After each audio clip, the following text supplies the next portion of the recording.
Thank you.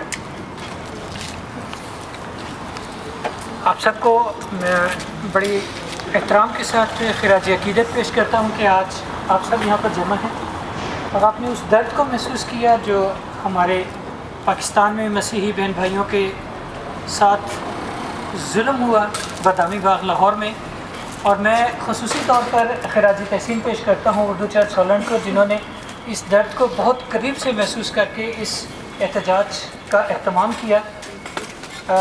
جیسا کہ میں نے گزارش کی کہ یہاں پر ہمارے پاس بین الاقوامی میڈیا بھی ہوتا ہے، تو میں نے کمیٹی سے ریکویسٹ کی تھی کہ اگر مجھے اجازت دی جائے کہ ہم جو کچھ اپنا خیالات ہیں وہ انگریزی میں انگلش میں بیان کریں تاکہ ہم یہاں کے عام لوکل میڈیا کو بھی اور بین الاقوامی میڈیا تک ہماری یہ رسائی ہو سکے. اور میں شکر گزار ہوں کہ انہوں نے میری اس گزارش کو قبول کیا.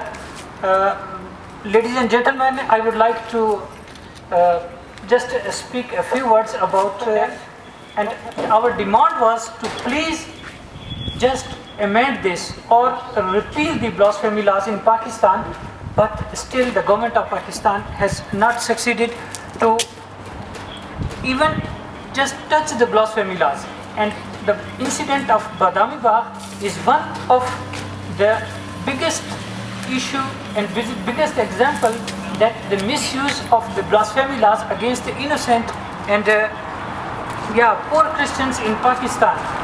We strongly condemn that, and as I have seen the demands, we have demanded, please government of Pakistan take into consideration very, very seriously that blasphemy laws immediately needed to be amended.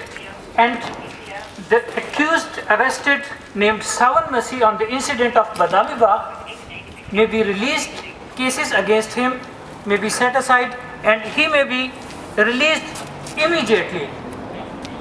Again, I will ask the government of Pakistan through the embassy of the Pakistan in Netherlands to take into consideration, because it's not a very serious, it's not a very simple, but it's a really serious issue to consider.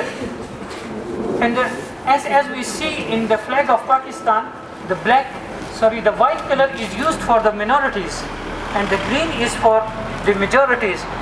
Please consider this, that in this flag there is a star and a moon, and that is in the white color, and that presents and that recommends us as a minority. And here I would like to say in Urdu as well that Pakistan کے پرچم میں، پاکستان کے سبز ہلالی پرچم میں سفید رنگ اقلیتوں کی نمائندگی یا اقلیتوں کی نشاندہی کرتا ہے. اور ہماری اکثریتیں، ہماری حکومتیں یہ نہ بھولیں کہ پاکستان کے پرچم میں چاند اور سورج اقلیتوں کے کلر سے لیا گیا ہے. اور اگر یہ چاند اور سورج اس پرچم سے ہمارے ظلم ہم پر ڈھاتے رہے اور اگر یہ یہاں سے ہٹ گیا تو یقین رکھیں کہ ہمارا ارض پاک تاریک ہو جائے گا. سورج کی تپش میں اسے جلا دیا جائے گا، بالکل اسی طرح جس طرح ہمارے نہتے اور بے گناہ مسیحی بہن بھائیوں کو دن دہاڑے حکومت پاکستان، حکومت پنجاب کی سرپرستی میں، لوکل پولیس کی سرپرستی میں ان پر ظلم کیا گیا. آج اگر ہم یہاں پر جمع ہیں تو ہم اسی لیے ہیں کہ ہم ان کے خلاف اپنی آواز اٹھائیں، اپنی آواز ایمبیسی کے ذریعے ایوانوں تک پہنچا سکیں. یہاں میں ضرور ذکر کروں گا اپنے پاکستانی ٹیلی ویژنس کا جو یہاں پر یورپ میں کام کرتے ہیں، یورپ میں ان کی نشریات پہنچتی ہیں. اگر یہ نہ ہوتے تو شاید ہم سمندر پار پاکستانی اس تمام واقعات سے بے خبر رہتے ہیں. لیکن میں شکر گزار ہوں کہ تم سب نے ہمیں اس چیز کے لیے ہائی لائٹ کیا ہے. اور ایک دفعہ پھر میں چاہوں گا کہ جس طرح سے حکومت پاکستان نے یہ پہلی بار ایسا ہوا ہے کہ فوری طور پر مکانات کی تعمیر شروع ہو گئی، ہماری ڈیمانڈ ہے کہ یہ تعمیر صرف دکھاوے کے لیے نہ ہو. ان مکانوں کو جو انتہائی خطرناک حالت میں پہنچ چکے ہیں، ان کے مکانوں کو ایک دفعہ پھر گرا کر وہاں پر ایک نیا جوزف کالونی کے نام سے نئی تعمیر کی جائے، کیونکہ اس طرح سے پرانی بنیادوں پر، کمزور بنیادوں پر، ہلی ہوئی بنیادوں پر کل ایک نئے سانحے کو دعوت دینا ہے. Ladies and gentlemen, I would like to appeal Government of Pakistan that reconstruction of the houses that has started very quickly. It's not in Lahore may be done purely on new basis. Only renovation is an invitation to invite another cause of damage and loss of lives there in Badami Bagh.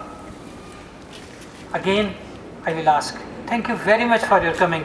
Urdu Church Holland, thank you very much for having a soft corner in your hearts and feeling the pain of our brothers and sisters in Badami Bagh, Lahore, raising a voice for them. And I'm sure that the step we have taken we will see very soon fruits of it. Thank you very much. God bless you all.